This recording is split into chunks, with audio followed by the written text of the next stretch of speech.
Hey, Dr. Erin here at FocusTV Network in West Hollywood. And if you are anybody that desires love and connection, romance, or all the above, you don't want to miss this show today because we have April Beyer here, right here in the studio. Hi. Yay! We're so happy to have you here today. Thanks, Erin. Yeah, so I know you're an incredible matchmaker. I don't know the whole industry that much, but you get around as one of the best of the best. Great. So it's good. It's all good things out Thanks, there. thank In the you. hood, in the ethers. I love it. Thank you. So, wow, what a time in history to be a matchmaker with all the things in the news and so much turmoil around love and sex and Yes. everything. How are you receiving all this? It's been crazy at the office, hearing from the women and the men as well. People are scared, and people were fearful before all of this started happening. And now it's like people are kind of starting to get back into their shell again. And online dating is creating such white noise and chaos and self-doubt. So I have to deal with all of that at the exact same time. So in the traditional matchmaking model, you got to take people out of that function of that fear. Right? And it's almost like, because you're not dealing with millennials, you're dealing with probably midlife and upper. Like women and men in their 30s, 40s, 50s, and beyond. Yes. And so I would imagine that you're dealing with kind of old school, kind of traditional dating versus kind of the swipers out there, right? So Right. So, well, I watched, so much. I watched the arc of online dating happening in my 20-year career, and I saw a need, and I saw these problems, and I saw what was going on with people, and how these apps were really supposed to create more of a connection for people, and what it's done is actually disconnected people. So I launched a company called Level, and it's about bringing the ease of online dating to the privacy and the offline environment of personal matchmaking. right? I mean, Yeah. the swiping thing is completely insane. I mean, and from what I hear, it's like they're trying to even get a date or a coffee or whatever, and people are so ADD all over the place, they can't even actually make a true connection, even just to come together for a coffee. Exactly, because there's so much product, right?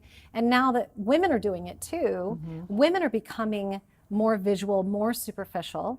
And, there was a time when we used all of our senses, right? We met a guy and Yeah. we used it the way, he made us feel and how he sounded to us and the way he touched our hand. And now women are swiping based on an image, a very flat, one-dimensional Right, image. And that's right. cheating us as women out of what we're so good at, Right. which is using all of those senses to know someone. So I don't want to spend too much time on kind of the pitfalls of dating today, because I think everybody knows it. Yes. Yes. It's not like anything new. We know Yeah. this. It's kind of insane out there. Everyone's a little bit lost. There's so many options, and yet people aren't really connecting. And I truly feel that even if you are married, even if you are in a relationship, you're always courting your partner anyway. You're always having the same things as communication skills and upsets and making up and all that fun stuff. So I want to make sure that we get to the best information that you have, because you're an expert and master in officially matchmaking. So I want to know, someone comes to you, they're like, okay, whether it be a man or a woman, I want to know, what is it that you do? Like, how do you go, okay, so this is the game plan, or how does this work for people? What I normally do is create a strategy. So if I'm sitting down with a woman or a man, I've got to know background. I have to know family environment, how they grew up, what their values are. And what's fascinating to me is not that many people know what their values are. They kind of know what I call their high-level values, but their day-to-day values. So one of the questions I begin with is, where do you spend your extra time, money, energy, and resources? So like it or not, my time and energy is going into my family, my husband, my dogs, my business. Gucci shoes? No, actually not. I'm joking. I wish. That's a great question, though, to know your values. And I do that, Yeah. as teaching energy work and kind of how we use our minds for good. It's really like, where do you spend your time? Yeah, Where you do you could- spend your money? It's you could really s- simple what you value. Exactly. Like we right? could say, well, I really value fitness, but if I had more time, I'd be doing it. Well, you're not doing it. So Yeah. it's not a big ticket value item for you. So we begin there. We begin with family relationships, friendships, the kind of people you have around you. What do you love about your friends? What do your friends love about you? And then during that interview, I'm able to distill and refine and figure out what that person's values are, even if they don't really know themselves. really and good. that's where I go. So I'm always about inside out. So I figure out like what's under the hood, do these two people need each other? Can this other person celebrate the other person's good points? Are they in their dating blind spots? So it really does feel like this 2-hour long strategy session of where to go. And then we have to marry that obviously with, physical chemistry, Right. physical wants, because that's a big part, right? No one should ever have to settle, but I don't think you're settling unless you are completely divorcing yourself from your values and your Right. morals and your principles. So I have a question for you from consciousness, because as a doctor of divinity, I know that beliefs, oftentimes will have a new relationship, but it's playing out kind of the same theme of people's lives. So I know as a matchmaker, I'm sure you're hoping and holding the potential for the highest, greatest love for somebody. And yet at the same time, you kind of have to be realistic. Like, what are their patterns in relationship? What are their limiting beliefs? What's holding them back? Yes. Do you deal with that at all? And how do you deal with that? All day, every day. Yeah. Especially with men, because I've always worked directly with a male clientele. So for me to work with them, I have to become their friend. I have to become their confidant first. I'm very direct with them, and the kind of men we work with appreciate that. But I have to come in sort of through the back door first before I can really start accessing that and saying, look, this is your old way. We have a saying in my office, how's that working out for you? Right? I got that one, yeah. That's a good one. Fascinating that you're creating Yeah, that, yes. exactly. So I don't want people coming to me and sort of spitting out a needs and a wants list, because it's prefab, right? It's Yeah. based on those old patterns and those old beliefs, and they don't work anymore. They're broken. So we do have to kind of wipe the slate clean, still taking that information and building on it, Yeah. right? Because we have to. None of us can erase our past. Not all of us were dealt the great mother and father card or the good family card or great upbringing and beginnings, and that's okay. We can build on that, but at least we have to have some kind of awareness of what it is. And then it's my job, when there's that sore point, to make sure I don't match them with somebody that exposes that or pokes at it, that they can actually receive it and thrive in a relationship with somebody that has those patterns. You have to and be slowly really, get them over it. really advanced in your intuition and in your ability to just witness. I'm sure you just have become a master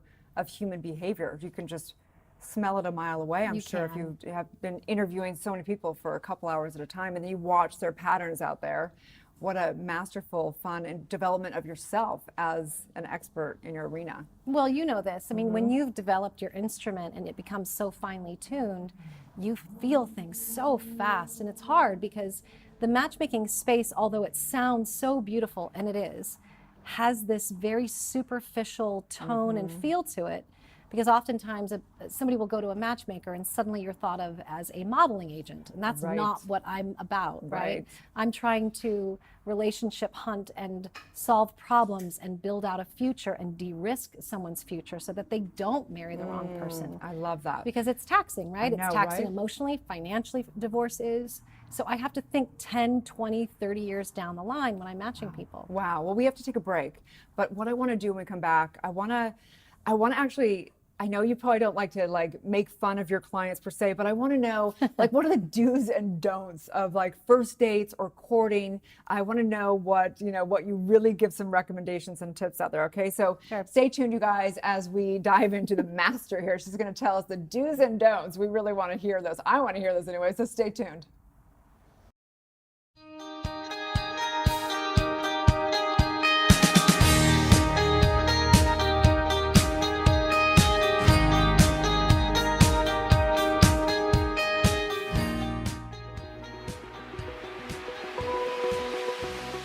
Dr. Erin here, Doctor of Divinity, teaching universal laws and spiritual truth. And I am thrilled to announce the new show on Focus Television right here in West Hollywood, Los Angeles, California.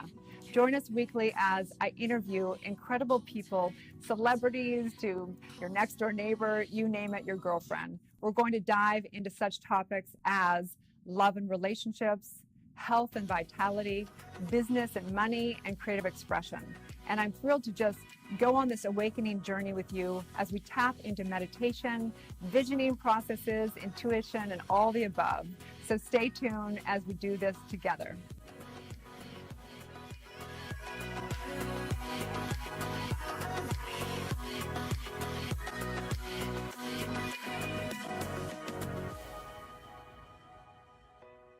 Hi there. I hope that you're enjoying this great conversation. I'm here at Focus TV Network in West Hollywood, America's first streaming video talk network. And I want to hear your story. We would like to showcase your story about consciousness, awakening, and spirituality. So you can reach out to me at below. You'll see right here my email and all of our contact information. We want you. Now back to the show. And we're back with April Beyer, Matchmaker Extraordinary. Right here, we are talking about the do's and don'ts of dating, like first dates. I mean, you have a sophisticated group, but we want to hear the do's and don'ts. Well, even with a sophisticated group, people still make mistakes, right? Insecurities come up on a first date, so there's a tendency for men especially, and women too, to talk about what they've accomplished and what they've done.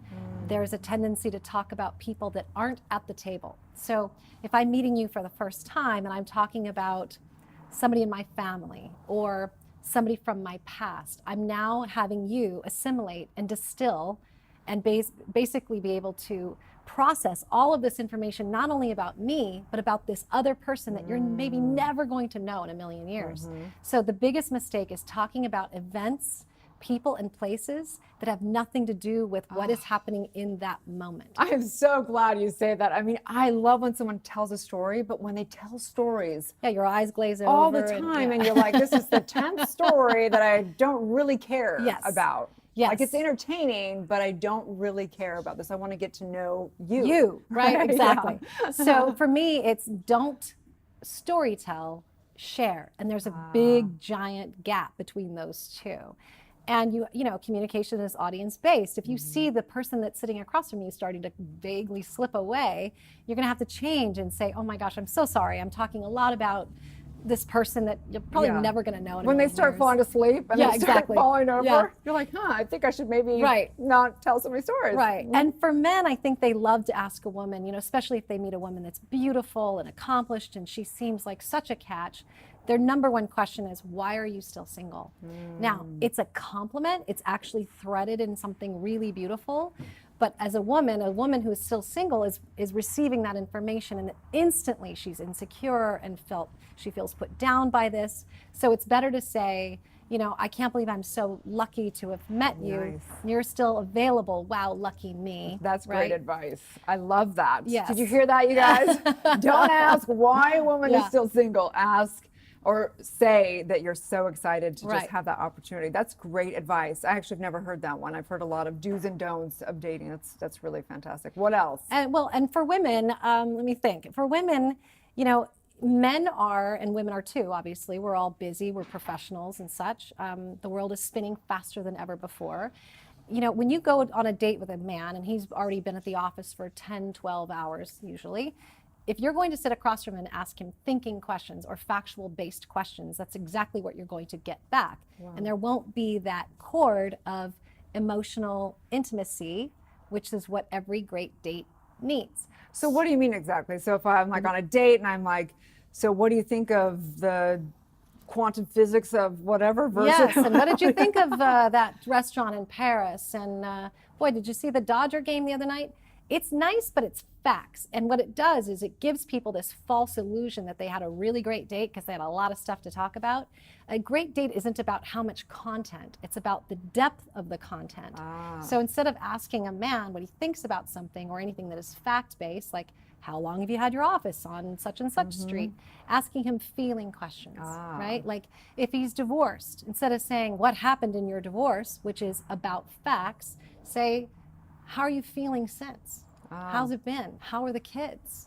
Oh, nice. Right? Beautiful. Well, my father died last year. How have you been since dad died? What did your dad mean to you when you were growing up? Suddenly that man, and a woman too, is having this emotional experience. And guess what? Even if that woman or that man is not the physical ideal, that other person is waking up the next morning and going, gosh, I'm thinking about this person and I don't know why. Wow, yeah. It's because they had an experience, They which had is an experience. what's missing on most dates. People think it's about fun and flirting and casual, light, hipster conversation, which it can be, and that can be really fun. But you're forgettable in that way, and you're memorable when you can create an emotion. I love that. Speaking of which, supposedly 75% of our population is feeling lonely at some point in time during the week. So when people come to you, are they seeking companionship, or are they seeking, I would imagine they're not necessarily seeking families as much because they're a little bit older, or what is the primary reason people are coming to Oh, you? all of it. You know, I've created a lot of families. So I have young men coming to me wanting their first family. I have men coming to me post-divorce. Maybe they've been single out there for 5, 7, 10 years and they want a relationship again. Everybody wants to just jump straight from I'm lonesome and isolated to find me the love of my life. And there's a bridge, right? There's a connector in between there. So they don't come to me for companionship. They come to me for love and marriage. And even though I'm a matchmaker and a dating coach, I'm not exactly wedded to weddings. I'm more interested and compelled and fascinated by how can I help people find themselves first and then find connection and collaboration with someone else, regardless of the outcome of that relationship. So it could be a 5-minute relationship. It could be a date that didn't go into romance, but a beautiful friendship was inspired from it. I'm actually not attached to the outcome. Interesting. So I don't want my clients to be either. It's a big fat mistake for people to do, whether they go to a matchmaker or they're dating online or they're meeting through friends.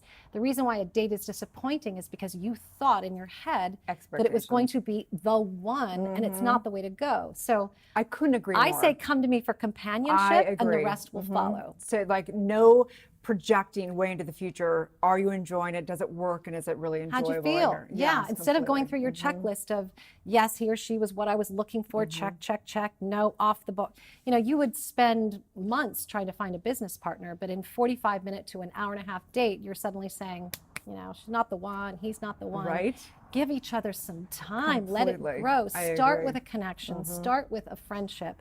The love and the romance and the sexual chemistry, that will happen if it's destined, right? I agree. And so sometimes I don't know why I'm matching two people. It feels like somebody's like pulling at my skirt and saying, yes, April, get those two together. But I don't really know where that's going to go. I love that. I want like a reality show around your life. It's so My fascinating. life is a reality Right? show. Okay, so we have to take another break. But when we come back, what I want to know, because I think probably a lot of people want to know, is what is it? What are the qualities? What are the qualities that people like and don't like? Because I'm sure you get a lot of feedback, and I'm sure people out there dating and maybe are going, what is it? You know, what is it that people want? We don't even know anymore. So when we come back, I want to talk about what are the qualities people are really seeking beyond just looks and all those check marks we were just talking about. Okay, so stay tuned, you guys, as we get it from the expert. And we are back with our final segment with April Beyer. We're talking about the qualities. What are people seeking? What are they really, when they come back from those dates and they say, I like this or not so much? Like, what was it? What's the feedback? Well, what's interesting is when I was creating my new company with all the technology, I actually went through dozens and dozens and hundreds of profiles and what people had asked me for, what their deal breakers were, what their must-haves were. So there's definite things that stand out. The number one thing for men is nurturing, right? But that doesn't mean mommy. So the number one quality that all men are looking for on that first date is they sensed a nurturing quality in her. She was kind, she was compassionate. And not a lot of people think about the word compassion when they go out on a first date. We think of compassion when we think that there are people in need. We think compassion for our friends and our family or those who are suffering. But we don't think of compassion towards a person that is maybe going to be somebody that you're going to know for an hour and a half on a date, right? We don't know what that person had to handle or what they went through before that date. Something might have gone awry in their afternoon and you're just judging them and you're taking a snapshot of them in that moment, right? So compassion, nurturing, kindness, sweetness, the warmth. And when I say flirting, I mean more of the authentic kind of flirting. You know, when you're a nice woman and you're dressed beautifully and you feel great and you're kind and you throw a man a compliment, in his mind, that's flirting, right? You don't have to be overtly sexual to kind of send the signal. And for women, the few questions and the responses we get are, they don't want a man to talk about himself. They do want the man that is a listener, that inquires. They want a man who listens for the answer. They want somebody who is protective. When you poll like thousands of women over the years, as I have had, the number one feeling that women want to feel is safe. which goes back to what we were talking about earlier with for sure. everything that's going on right now in the news, right? We want to feel safe. So even if a man is not a woman's ideal type, if he can make her feel that sense of protection and that feeling of safety, maybe it was getting her an Uber, calling her to make sure she got home okay, having the waiter come over and give her more water, whatever that was, that did give her that feeling of safety, which makes her generally want to see him again. I agree. And I love I always use the distinction of with the first part, you're talking about how a woman wants a man to listen. I always think about someone being interesting and interested. And Right. it's like a nice game of whatever, tennis in the conversation. And it's a real fine line when you're, dating especially, right? Well, I mean, there's no time like the present, right? So if you're revealing and sharing and not storytelling, and you're minding the store and you're looking across at the person and realizing if you've lost them or not, there's nothing that you can say or ask that could hurt that date in any way. That's just fear. So people take their critic on their dates, and their critic is yammering at them all night long, right? But if you're thinking about yourself on Maybe a date, just how you ask it. They're like, it's where how did you you get that ask. dress? Exactly. There shouldn't be anything wrong with a man saying, you look beautiful, Right, yes. But we have to take the time to receive that compliment. Maybe it was hard for him to say that. Yes, it's not what we ask, it's how we ask it that matters the most. I mean, I don't think that there's any topic that's off limits. Yep. And I think what's fascinating also is that I think a lot of men really want relationship. I think there's a myth that women think, oh, men don't want, they want to play, and I'm thinking, have you opened your eyes? I'm seeing like most men I know want relationship. There's some that don't, but majority of them want relationships. So I Yes, think they it's do. so beautiful. This is why I work for men. I mean, men are so easy to figure out. My mom used to say, never be intimidated by a man or fear a man, because men are just little boys taller. You have a son, right? Yeah. So, I heard that growing up. And when I meet with my clients and I sit in their living rooms and we do fireside chats or sitting on their balcony, the romance in them is palpable. These men they're very emotional when they're relationship ready and they can't find it. They're just as frustrated as women are. I mean, heck, I wouldn't have a business if men weren't interested in romance, right? And I think women think that they have the market cornered on love, but men actually fall in love faster than we do. Oh, I love that so much. I'm So gonna they're cry out there. right now. It's so sweet. And I just think also it's like some people go, that's weird to pay for matchmaking. I'm thinking, no, it's not. Like, this is a valuable aspect of your life. And I'm sure that there's people that they invest in their companies, they invest in all this stuff. Why would they not invest? Well, in why this? would, I have headhunters for people in my organization, right? So it's about, we're not trained how to qualify people. And when we are, it's very visible and off-putting on a date. So I think people think that matchmaking is paying for the person. It's not. You're paying for the expertise and the resourcing and the network and the data and the science behind what we do that can get you to where you want to be faster in a much more expeditious and safer and more rewarding way, right? Why not take the shortcut? Yeah. Okay, so how can people find you? Because I'm sold. Like, you have this presence about you that I would feel like so safe with you. You have this real expertise, very gentle, very loving, and I'm sure so many people just probably love that, coming in a safe, it's a vulnerable place to come to that, right? Vulnerable, So how do people find you? They can find us at levelconnections.com or at aprilbeyer.com. And this is new. You had Yes, I've been a matchmaker, a traditional personal matchmaker for 20 years, and then I basically kind of wanted to disrupt the dating industry, and I created Level to solve the problems of online dating, but also bring personal matchmaking to more people. Great. So you brought more technology into it and the personal. Yes, in an offline, safe environment. Great, yes. awesome. Oh, I'm so excited, and thank I just keep talking for like 2 hours, so we're gonna have to do another one. interview. So So anyway, you guys, so check her out, look her up. I would really consider this. I think that there's certain types of people that are really meant for matchmaking, and if you're gonna go that route, this is an incredible woman. Thank you so much for your time. I really appreciate it, and I think it's so great. Your work is so beautiful. Thank you. We want people to love each other. We want this. Thanks, you guys. Take care. Have a divine day, and may you live your truth.